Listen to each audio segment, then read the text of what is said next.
दोस्तों नमस्कार, मैं हूँ विनीता यादव। महाराष्ट्र का चुनाव ऐसा है कि ना जाने लोगों को क्या-क्या सिखा दे। तो ऐसे में उद्धव ठाकरे जो कि अपनी सियासत की विरासत को बचाने की कोशिश कर रहे हैं, अब ऐसी परिस्थिति में एक बड़ा सवाल सामने आकर ये खड़ा हो गया कि आखिरकार वो कैसे-कैसे बचाएँ? पिछले कुछ वक्त से उद्धव ठाकरे के तेवर जो हैं अब वो थोड़े सख्त होते जा रहे हैं। ये परेशानी है अपनी पार्टी की सिंबल के जाने की, उसे गँवाने की और उसे वापस पाने की लड़ाई है। क्या है ये तमाम तरह के सवाल हैं और उद्धव ठाकरे इस वक्त महाराष्ट्र में वो नेता हैं जो सबसे ज़्यादा सिंपैथी ले रहे हैं। हाल ही में उन्होंने क्या कहा है ज़रा ये सुनिए। उन्होंने कहा है कि तुम लोग मर्द की औलाद हो तो अपने बाप की फोटो लगाकर वोट माँगो। यानी कि पहले ही सुप्रीम कोर्ट ने अजीत पवार को तो बोल ही दिया है कि आप शरद पवार की फोटो नहीं लगा सकते हैं। तो अब यहाँ पर उद्धव ठाकरे ये क्लियर कर रहे हैं कि भैया आप अपने बाप की फोटो लगाइए। तो बाला साहब ठाकरे की तस्वीर जो है वो मराठी लोगों में बहुत ज्यादा इमोशन के साथ चलती है। तो इसको लेकर के उनको अभी चिंता है कि एक बार फिर से कहीं वो दगा ना खा जाए उद्धव ठाकरे। इसको लेकर के वो परेशान है। हमारे साथ चर्चा के लिए विनय कुमार जी जुड़ गए हैं, वरिष्ठ पत्रकार। विनय जी के साथ ही हम इस चर्चा को आगे बढ़ाएंगे। सर, बड़ा सवाल ये है कि अपने बाप की फोटो के लिए भी अब उनको लड़ना पड़ रहा है। सिंबल के लिए, पार्टी के लिए ये सब चीजें तो हुई हैं। तो अब ये अपने बाप की फोटो के लिए भी अगर लड़ रहे हैं तो ये फुल ऑन सिंपैथी, क्योंकि चर्चा कई वरिष्ठ पत्रकारों के साथ भी उन्होंने कहा कि महाराष्ट्र में फुल सिंपैथी जा रही है उद्धव ठाकरे को और या तो शरद पवार या फिर उद्धव ठाकरे ही लार्जेस्ट पार्टी के रूप में सामने आ सकते हैं। आपका क्या कहना है सर? हाँ विनीता, अभी तक की जितनी रिपोर्ट्स और चर्चाएं जो सामने आई हैं उनमें जो आकलन दिखाई पड़ता है कि काफी दोनों पक्षों ने कोई कसर छोड़ी नहीं है अपने एग्रेसिव पोलिंग कैंपेन में।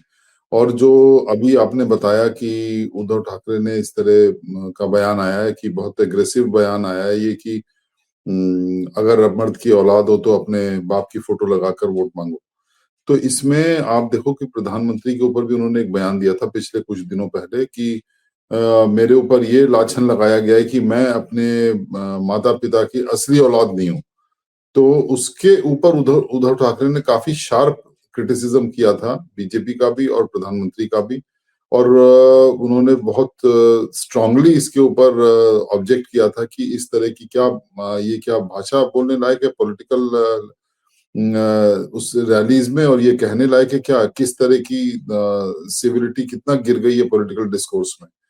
तो ये उद्धव ठाकरे ने पहले भी कहा था और ये भी कहा था कि इस तरह की भाषा का जो उपयोग मेरे लिए किया जा रहा है तो ये इलेक्शन में पता चलेगा कि कौन असली अपने माता पिता की असली औलाद है या नहीं है। और दूसरा, उन्होंने इसके ऊपर ये भी बहुत आपत्ति जताई थी कि इस तरह से बोला जा रहा है कि जैसे मैं अपने माता पिता की नकली औलाद मेरे को बताया जा रहा है। तो एक विरासत जो उनके पास है बाल ठाकरे की, और एक उनके फैमिली का इतिहास रहा है महाराष्ट्र में, उसको देखते हुए मैं समझता हूँ उद्धव ठाकरे ने जो ये जवाब दिया है बिल्कुल इलेक्शन की पूर्व संध्या के ऊपर, तो उसमें उनके लिए जरूर सिंपैथी और एक जो सॉफ्ट भाव है लोगों में उद्धव ठाकरे के लिए, वो सामने आता है। और अगर आप देखें कि चर्चाओं में भी ये सामने आया है कि उद्धव ठाकरे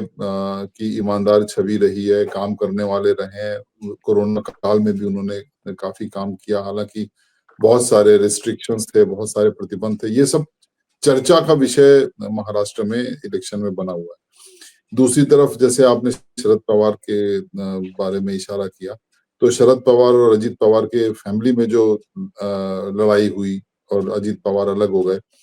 अब चाहे कहा जा रहा है कि बहुत सारे एमएलए चाहते थे एनसीपी के कि वो उनको बहुत शौक था कि सरकार का हिस्सा बने, और इसलिए वो 40 एमएलए टूट के चले गए, एनसीपी को तोड़ दिया गया। तो इसके ऊपर मैं समझता हूँ कि उसके ऊपर भी एक ये जो अपोजिशन ने महाविकास अघाड़ी ने जो ये एक अपने कैंपेन में एक संदेश देने का जो ये कोशिश किया है कि जो बीजेपी ने किस तरह से ये पावर गेम खेलकर दोनों पार्टीज को जो तोड़ दिया, शिवसेना को और एनसीपी का, जो बेसिकली दोनों महाराष्ट्र की पार्टीज हैं, और महाराष्ट्र में ही उनका जो दल बल था, जो फोर्स टू रेकन विथ अगर आप कहो तो महाराष्ट्र में ही था। तो महाराष्ट्र में की राजनीति में ये जो प्रयोग किया बीजेपी ने तोड़ फोड़ का, उसको लेकर भी लोगों में चर्चा बनी हुई है। वो भी सवाल उठाए जाते हैं इलेक्शन की जितनी जो रिपोर्ट्स मैंने पढ़ी और जो चर्चाएं सामने आई, तो ये दोनों फैक्टर जो है गुटबाजी का और तोड़फोड़ का, जो पार्टियों को तोड़फोड़ की और उसके बाद एक नाथ शिंदे की सरकार बना दी, और सुप्रीम कोर्ट ने भी कहा कि किसी का सहारा ना ले, अजीत पवार को भी फटकार पड़ी, और जो सिंबल, जैसे आपने कहा कि ओरिजिनल सिंबल चला गया एक नाथ शिंदे गुट के पास शिवसेना के, तो एक अपनी पहचान की, अपनी आइडेंटिटी की भी एक लड़ाई है ये महाराष्ट्र के इलेक्शन में। ना केवल जी। इकोनॉमिक इश्यूज, ना केवल विकास के इश्यूज, बल्कि ये भी एक बड़ा इशू उभर के सामने आ रहा है महाराष्ट्र में। आपको क्या लग रहा है यहाँ पर विनीत कि बहुत ज्यादा महाराष्ट्र में पैसा नहीं बहाया जा रहा है? क्योंकि कई ऐसी खबरें निकल के आ रही हैं कि बोरे में भर के 14 करोड़ का सोना मिल गया, 20 करोड़ की चांदी मिल गई, गाड़ी के टायर के अंदर नोट मिल गए, विनोद तावड़े के ऊपर एफआईआर हो गई 5 करोड़ रुपए को लेकर के। फिर महाराष्ट्र के नासिक में शिंदे गुट के नेता जयंत सांठे के कमरे से 2 करोड़ रुपए मिले गए हैं।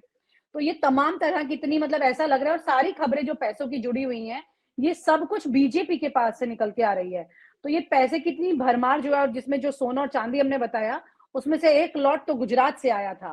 तो इसको कैसे माना जाए कि मतलब अब मनी फ्लो जो है गुजरात से पूरा का पूरा अडानी के थ्रू यहाँ तक आ रहा है क्या? या मतलब तो पैसों के जरिए पूरा चुनाव लड़ा जा रहा है? एक तो विनीता, अगर आप ये डेवलपमेंट्स देखो, जैसे आपने ये इंस्टेंसेस जो बताए, तो इंटरेस्टिंगली इसमें सब रूलिंग कोalition जो है बीजेपी और एक नाथ शिंदे के गुट के जो नाम है वही सामने आए। और दूसरी ओर अगर आप देखो तो इस बार इलेक्शन कमीशन ने काफी सख्ती भी बरती थी, और उद्धव ठाकरे ने इसके ऊपर बड़ी आपत्ति जताई थी कि मेरे बैग्स चेक किए गए महाराष्ट्र में रैली में जाते समय, मगर वही उसी तरह का एक्शन लिया गया, राहुल गांधी के बैग्स भी चेक हुए, अमित शाह के भी हुए, जेपी नड्डा के भी हुए। तो इलेक्शन कमीशन जो ये मैसेज दे रहा है कि अनबायस्ड और बहुत ऑब्जेक्टिव और फेयर तरीके से वो जो पोल कैंपेन है उसमें वो निगाह रखे हुए है, और बहुत बड़ी शार्प निगाह रखे हुए। उसके बाद आज शाम का जो ये डेवलपमेंट आया कि जो बीजेपी के जनरल सेक्रेटरी विनोद तावड़े के ऊपर जो ये एलिगेशन लगाया, और ये कहा जा रहा है कि वो कई कुछ करोड़ रुपए के साथ कैश फॉर वोट्स का जो स्कैम है वो उनके उनके सिर पे ये आरोप आ रहा है। तो नेचुरली अब इससे क्रेडिबिलिटी तो, जहां पूर्व संध्या पे कल वोटिंग होनी है और आज ये डेवलपमेंट, शॉकिंग डेवलपमेंट हो जाए, तो इलेक्शन कमीशन ने खुद सीज किया है, जो अभी जितनी रिपोर्ट्स आई हैं उसमें ये पता चलता है। तो ना तो केवल ये क्रेडिबिलिटी पे एक धक्का है, बल्कि जो छवि है रूलिंग कोalition की और विनोद तावड़े की जो छवि है, उसके ऊपर भी एक बहुत बड़ा ब्लॉट है, और एक अपोजिशन को भी कहने का ये मौका मिले। और अजीत पवार ने, जैसे आपने कुछ दिनों पहले कह दिया था कि 2019 में जब ये टिकट्स का बंटवारा हुआ, किस तरह से अडानी और बीजेपी के टच में कैसे आए, और शरद पवार ने भी की किताब में तो इनफैक्ट एक इसके ऊपर अडानी के साथ जो उनके संबंध है शरद पवार के, वो उसके ऊपर भी एक चैप्टर शरद पवार की आत्मकथा में है, जो उनकी बायोग्राफी कुछ साल पहले, 2-4 साल पहले आई थी। तो अडानी का रोल भी, जो अजीत पवार ने सोचा था कि इसके ऊपर कुछ सिंपैथी मिलेगी, और ये उल्टा पड़ गया उनके ऊपर, मैं समझता हूँ कि जो पैसे की और जो धारावी को लेकर जो अडानी को राहुल गांधी ने और अपोजिशन ने जो अटैक किया इसके ऊपर, तो वो यही दिखाता है कि महाराष्ट्र न केवल जो मुंबई फाइनेंशियल कैपिटल है, मगर महाराष्ट्र इकोनॉमिकली बहुत इम्पोर्टेंट है हमारी राजनीति में पूरे में। और कोई भी देखे तो महाराष्ट्र के लोकसभा इलेक्शन हो और चाहे महाराष्ट्र के असेंबली इलेक्शंस हो, तो महाराष्ट्र के ऊपर सबकी नजर रहती। कोई भी पॉलिटिकल पार्टी या कोalition नहीं चाहेगी कि महाराष्ट्र उनके हाथ से फिसल जाए। तो ये जी। और दोनों इसी अपने के अपने अभी दावे कर रहे हैं, जी, महायुति भी, महाविकास आघाड़ी। यहाँ पर बड़ी दिलचस्प जी। चीजें नजर आ रही हैं इस चुनाव में। प्रियंका चतुर्वेदी जो है वो ये कह रही हैं कि उद्धव ठाकरे की 4 बार चेकिंग करने वाला चुनाव आयोग गुजरात से आ रहे खो-खो की जांच क्यों नहीं करता है, जिसका जिक्र मैंने अभी आपको किया भी कि वहां से भी काफी कुछ आया है। वहीं अनिल देशमुख के ऊपर हमला होता है, वो व्यक्ति जो कुछ वक्त पहले ही एक ऐसे बड़े राज को खोलता है जो कि बीजेपी को हजम होना बड़ा मुश्किल होता है। ये साम दाम दंड भेद की ऐसा लग रहा है जैसे एक पराकाष्ठा चल रही है। मतलब high level of something is going on in Maharashtra right now. मतलब आप अगर क्राइम में देखें तो मतलब पूर्व मंत्री हैं अनिल देशमुख जिन पर हमला हुआ, वहीं पर उसके चुनाव के पहले आप देखते हैं कि कैसे बाबा सिद्दीकी की हत्या हो जाती है। चुनाव के दौरान मनी फ्लो, सोना चांदी का फ्लो, सब कुछ चल रहा है। तो ये इतना जीने मरने की लड़ाई पर क्यों आ गई है बीजेपी सर यहाँ पर महाराष्ट्र में? जैसे मैंने बताया विनीता कि महाराष्ट्र बहुत क्रूशियल है। महाराष्ट्र अगर हाथ से निकलता है तो आप देखो दोनों जो हमारे देश के सबसे बड़े जो उद्योगपति हैं, जो सबसे अमीर उद्योगपति हैं, जिनके साम्राज्य पूरा फैला हुआ है महाराष्ट्र में, गुजरात में, ज्यादातर अब अंबानी और अडानी की फुटप्रिंट वहीं से शुरू होती है। और अडानी का जो नाम इसमें आया महाराष्ट्र के इलेक्शंस में, किसी ने, चाहे अजीत पवार ने लिया हो, चाहे किसी भी तरह से चर्चा में आया हो, तो उससे पता चलता है कि कहाँ पे बिग मनी इज इन्वॉल्व। जैसे आपने कहा कि गुजरात से भी कुछ सोना चांदी और पैसे आने की बात है, तो इलेक्शन कमीशन को पूरा थॉरली मैं समझता हूँ इसके ऊपर प्रोब करनी चाहिए। और अगर आप देखें तो इस बार तो झारखंड और महाराष्ट्र में जो सीजर हुआ इलेक्शन कमीशन का, वो करीब 1,000 करोड़ के आसपास है, जो कैश सीज किया इलेक्शन कमीशन ने चेकिंग के दौरान, और रेड्स के दौरान जो इलेक्शन कमीशन ने सीज किया। और बाकी जो लोकल पुलिस के हाथ में कुछ अगर लगा हो तो उसको कह नहीं सकते, मगर हाँ ये जरूर है कि महाराष्ट्र का इम्पोर्टेंस को देखते हुए जो महायुति है, रूलिंग कोalition है, वो हर कीमत पे चाहेंगे कि महाराष्ट्र उनके हाथ से निकलने ना पाए। और दूसरी ओर आप देखो इसी तरह के जो पोल कैंपेनिंग में जो इमोशनल नारे लगाए गए, पोलराइज करने वाले जो नारे लगाए गए, बटेंगे तो कटेंगे, एक रहेंगे तो सेफ रहेंगे, तो ये सब महाराष्ट्र की जनता के जो बयान जो टीवी चैनल्स वगैरह पे भी जो देखे, वहां पे लोगों का कहना है कि इस तरह के नारे महाराष्ट्र में नहीं चलते। तो वेलफेयर स्कीम्स को भी झोंक दिया बीजेपी ने, और बढ़ के लाडली बहन वाली योजना भी आ गई सामने।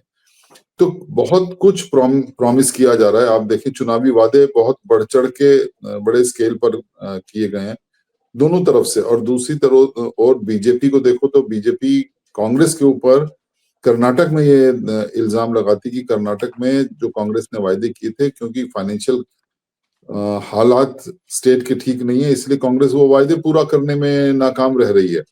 तो ये फ्रीबीज के कल्चर के ऊपर प्रधानमंत्री मोदी भी बोल चुके हैं, इसके अगेंस्ट बीजेपी भी बोल चुकी है। और खुद अपने चुनावी वादों में अगर आप महाराष्ट्र की बात कर लें, झारखंड में इन्फ्iltrator का मुद्दा उठा दिया, कोल डेवलपमेंट के और आदिवासियों के मुद्दे उठा दिए।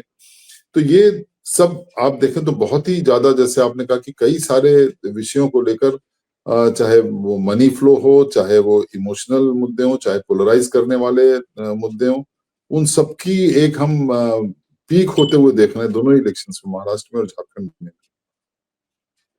बिल्कुल, बहुत ज़्यादा पीक हो गया। इनफैक्ट ऐसा लग रहा है जैसे कि ये चुनाव जीतने के लिए किसी भी हद तक बीजेपी इस वक़्त मतलब जिसे कहते हैं ना ये जीने मरने का सवाल बनाकर बैठी है, शायद इसीलिए इस तरह की एक्टिविटीज़ दिख रही हैं। और इसमें बड़ा सवाल ये भी है कि इन सब के बीच में अपने ही नेता विनोद तावड़े जो हैं, वो भी निपट गए हैं। अब ये अंदर इंटरनल गुटबाजी जो है बीजेपी की, वो भी एक बड़े स्तर पर बाहर आ गई है ना सर यहाँ पर।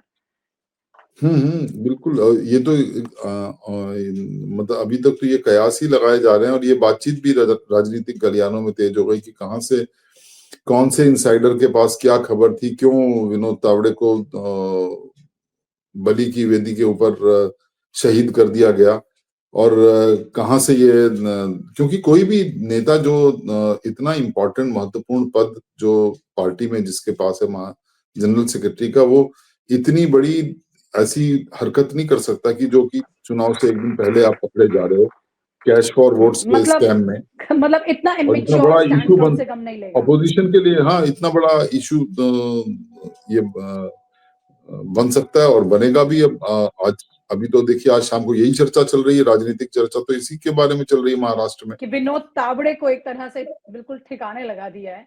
इस तरह की हम्म तस्वीर सामने निकल के आ गई है कि बीजेपी ने खुद अपने मतलब अपने महत्वाकांक्षी होने के चक्कर में अपने एक साथी को बिल्कुल उसके करियर को एक हाशिए पे लाके खड़ा कर दिए। जैसा एक और चर्चा में मैं जिक्र कर रही थी कि संजय जोशी जैसी परिस्थिति आज विनोद तावड़े की भी आके खड़ी कर दी, क्योंकि भ्रष्टाचार जैसी तस्वीर सामने निकल के आना, मतलब या भ्रष्ट होकर के तो अपने चुनाव को जीतने की कोशिश कर रहे हैं, क्योंकि जो चुनाव जीतता है वो कम से कम ये तो सबको पता है कि पर्दे के पीछे क्या होता है, लेकिन पर्दे के सामने जो खुल के आ गया वो तो खुल कर आ गया, वो कहीं बचकर नहीं जा सकता।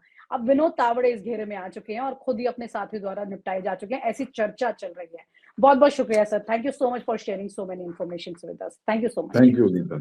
और आप हमसे जुड़े रहने के लिए सब्सक्राइब करें YouTube पर, फॉलो करें Twitter पर और लाइक करें Facebook पर। और ज्यादा जानकारी के लिए आपको टाइप करना होगा सिर्फ न्यूज नशा।